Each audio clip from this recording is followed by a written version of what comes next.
Hello students, we studied about the insectivorous plant. आता insectivorous प्लांटबद्दल आपण शिकलो. आता त्यानंतर आणखी वेगळ्या प्रकारचे प्लांट्स असतात, त्याला म्हटलं जातं सॅप्रोफिटिक प्लांट. आता सॅप्रोफिटिक प्लांट म्हणजे काय? The plant which obtain the food from dead and decaying bodies to of other organism are called saprophytic plant. म्हणजे ज्या वनस्पती मृत झालेले प्राणी आहेत किंवा सडलेले किंवा कुजलेले पदार्थ आहेत, यामधून आपलं अन्न शोषून घेतात, त्यांना सॅप्रोफिटिक प्लांट असं म्हटलं जातं. This saprophytic plants are heterotrophic. They are heterotrophic. ते काय आहेत? हेट्रोट्रॉपिक आहेत. They do not have the leaves and chlorophylls, therefore they cannot produce photosynthesis and that is why they are heterotrophic. ते हेट्रोट्रॉपिक काय? कारण ते स्वतःचं अन्न स्वतः तयार करू शकत नाही, त्यामुळे ते हेट्रोट्रॉपिक आहेत. पण हेट्रोट्रॉपिकमध्ये यांचा वेगळा प्रकार आहे. ते काय करतात? कुजलेल्या पदार्थांमधून किंवा मृत प्राणी जे आहेत त्यांच्या शरीरामधून आपलं अन्न मिळवतात, म्हणून त्यांना सॅप्रोफिटिक प्लांट असं म्हटलं जातं. आणि त्या ऑर्गॅनिझमला सॅप्रोफाईट असं सुद्धा म्हटलं जातं. एक्झाम्पल दिलेलं आहे व्हेरियस फंजाय, मशरूम, ईस्ट, हे सगळे काय आहेत? सॅप्रोफिटिक प्लांट्स आहेत. त्याचे एक्झाम्पल्स आहेत. आता सॅप्रोफिटिक प्लांट काय करतात? एखादं फंजाय, आता हे या ठिकाणी देखील हे फंजाय दिसतं आपल्याला, या ठिकाणी दिसतं. ते मृत प्राणी किंवा शरीर हे जे असतील, कुजलेले पदार्थ असतील, त्यावरती ते वाढतं. त्या ठिकाणी it can release the digestive enzymes. ते काय करतात? डायजेस्टिव्ह एन्झाईम्स तयार करतात. मग डायजेस्टिव्ह एन्झाईम्स म्हणजे पाचक, हे एन्झाईम्स हे प्रोटीनच आहेत.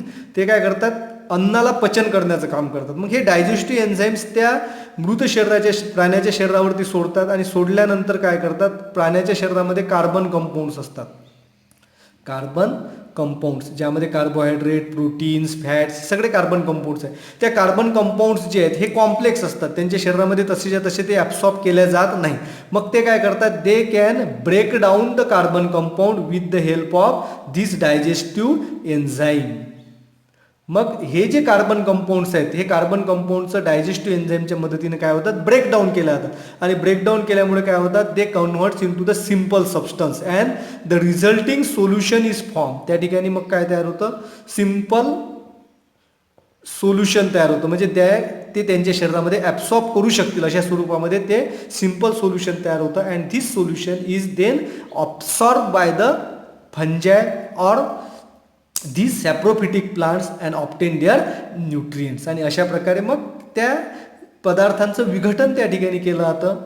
कुजलेले पदार्थ असतील, मृत प्राणी किंवा वनस्पती असतील, त्यांच्या शरीराच्या मधले जे कार्बन कंपाऊंड्स आहेत त्याचं विघटन घडून आणतात. आणि विघटन घडून आणल्यानंतर त्याचं रूपांतर सिम्पल सोल्युशनमध्ये करतात. ते सिम्पल सोल्युशनमध्ये रूपांतर करण्याकरता त्यांच्या शरीरामधून डायजेस्टिव्ह एन्झाईम्स सिक्रिट होतात. आणि ते सिम्पल सोल्युशन ॲब्सॉर्ब केल्यामुळे त्यांना काय मिळतं? मग दे गेट द न्यूट्रियंट, आणि त्यांना मग पोषण मिळतं. अशा प्रकारे ते वनस्पती काय करत असतात?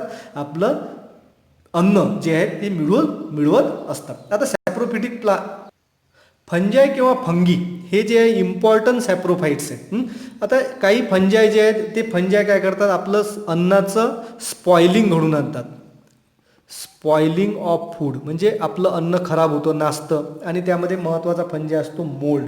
तुम्ही बुरशी बघितलेलं असेल. तुमचं अन्नपदार्थ जर जास्त काळापर्यंत उघडं जर राहिलं किंवा दमट ठिकाणी जर राहिलं, तर त्यावरती बुरशी तयार होतं. आणि त्या बुरशीमुळे काय होतं? अन्नपदार्थ खराब होत असतात.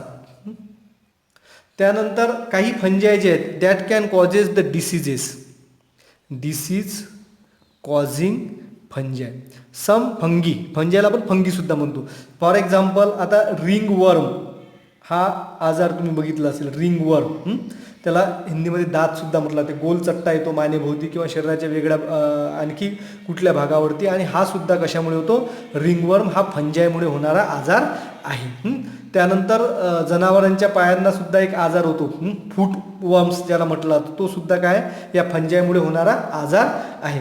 And there are some fungi which are having the medicinal property.